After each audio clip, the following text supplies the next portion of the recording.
Probability वा reasoning कौटू पढ़े तो एनालॉजी एंड क्लासिफिकेशन शब्द संख्या किंबा चित्र मध्य संपर्क खोजा और अलग प्रकार पद को बाछिबा कोडिंग डिकोडिंग अक्षर वा संख्या को निर्दिष्ट पैटर्न रे कोड करबा और ताकू डिकोड करबा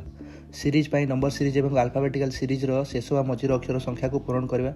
ब्लड रिलेशन परिवार विभिन्न सदस्यों मध्य संपर्क को सठिक भाव चिन्हट करबा डायरेक्शन सेंस पूर्व पश्चिम उत्तर दक्षिण किंबा ता मध्य दूरता को हासिल करबा और जानिबा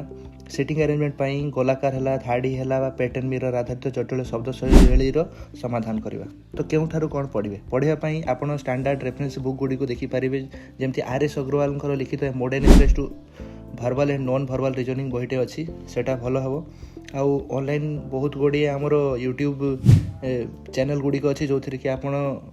भल भल सोर्स गुड़ा अच्छी जो आप पढ़ी पारे आ मॉक टेस्ट निश्चित दिंतु एवं आपन पाखे समय अच्छी समय नष्ट न करी पढ़ापढ़ी स्टार्ट करी ध्यान दिंतु आ बेस्ट ऑफ लक।